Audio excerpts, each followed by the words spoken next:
Good morning. It is 11:02 a.m. Daylight savings time has stolen an hour from us, but we shall get it back later this year. Anyway, 11:02 a.m. on Sunday, March 11th, 2018. I'm Christiana Ellis, and I just got up. This is 5 more minutes. Because it is Sunday, I am continuing my rewatch of Ghost in the Shell Standalone Complex with episode 17, The True Reason for the Unfinished Love Affair. Slash Angel's Share. Yeah, so like last week, this is a standalone episode that is designed to basically highlight one of the characters, in this case, Aramaki, um, giving the Major just a little bit to do too. But I don't know, like last week is not one of my favorites in the sense that I don't feel like it really gets into any of the philosophically interesting stuff uh, that I would be that is kind of what draws me to this series. It's not so much the lack of action, although there's not much action, um, as much as just the lack of sort of deeper meaning, I think. It's an episode that gives Aramaki a chance to shine, to show how smart and savvy he is, even when not, accompanied by, super elite, bleeding edge technological spy soldiers, but rather to show like why is he the guy to be in charge of that unit, right? Well, here we go. Someone who is basically quickly able to recognize the danger in the situation and turn it to his advantage. The actual story, the plot line of the whole thing is not super interesting, though.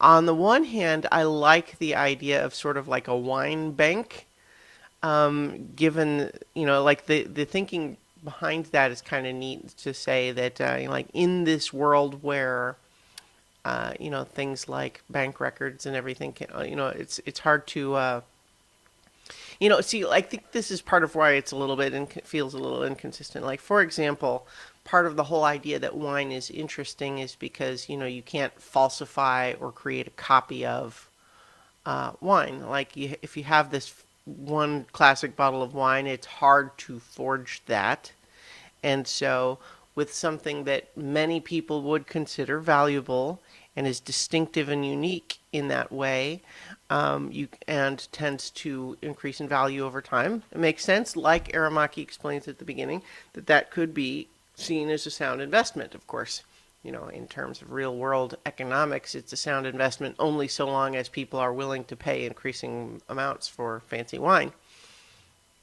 Which, I suppose that's the risk. There's a risk in any investment. But that's kind of a cool idea.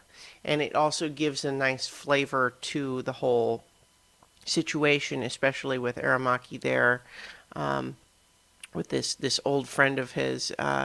In fact, actually, I'm suddenly realizing I don't think I can even remember his friend's name. The woman he's there with, I don't know. I don't remember what it was.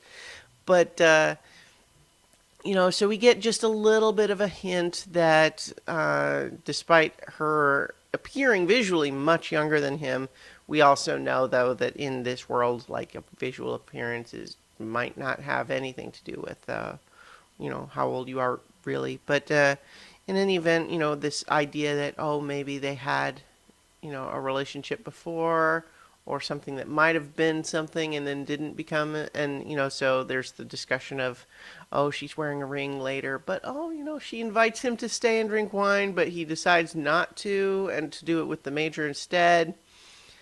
Um, yeah, there's some funny, weird stuff going on there. Like, because he says, like, you know, relationships like wine. Sometimes you need to give it time, and it's like, okay, yeah, but you just said you didn't have time to drink this bottle of wine with her, but you do have time to drink it with the Major in your own hotel. That feels a little weird, but I mean, like, fair that he's. I guess what he's saying is he's not ready to, you know, take up that invitation, so to speak. It's not that he doesn't have time, really. It's that he's not ready. Which is, like there's an interesting sort of nuance there. But the episode doesn't really do very much with it, right? And so the idea that, oh, okay, so while he's there to see her, she asks him, hey, I think there's the mob doing something, with this. They're trying to launder money through our bank, and I wish I knew how to figure it out, but I can't crack their records. And Aramaki initially is basically saying, I can't do that. This is not my country. I have no jurisdiction to do that here. You're asking me to illegally crack bank records. She's like, oh yeah, I guess that's not cool, huh? Anyway, but because these two amateurs decide to try to rob the place, and then the police show up when it makes no sense for them to have been the first to show up. Like, wait a minute, how come our private security company didn't respond before the police, and the police are here so fast and they're already surrounding, like there's not... Yeah, so, Aramaki's basically smart. He gets to show off how quickly he puts things together, realizes that this is probably a situation where they're all in danger. But pieces of this episode don't really come together. Like, he at first makes it seem clear that, the security guard's probably in danger too, but then they leave him unconscious next to a fake bomb when who knows what might have happened to him. Now, fair, maybe they, their little hiding space wasn't big enough to have an unconscious guard in there with them, I suppose, and so they did what they had to do. But I guess the whole thing just doesn't feel very cohesive to me. We get the victory at the end where, by ordering these crooks around, they had brought their own, barrier breaker to unseal the records so that they could know which ones were the good wines to take. And then, I don't know. So, yeah, this was not my favorite episode. It's fine. Aramaki gets to be cool, and that's fun. We get to see the Major being kind of awkwardly thoughtful when she decides to go buy this gift for Aramaki, the little knife corkscrew dealy bob. And that's an interesting little B plot in the episode, really, of her being a little awkward when she goes to do just normal human being things. I thought that was fun, but it's also nice, it's nice to have her be thoughtful and considerate of him and kind of bemused when it's like, oh, an old friend, huh? Mm-hmm. So some of that's fun. This is not an episode. It's not bad. It's just lacking in some of the things that make this show more interesting to me usually. And so it's fine. It's a fine episode, but I don't really have much more to say about it. So next time we will be talking about episode 18, Assassination and Duet, Lost Heritage, which is another standalone episode. We have 2 more standalone episodes before we're going to jump back into a big series of complex episodes to finish off the season. 26 total episodes. So, we got a little ways to go. We're about 2/3 through.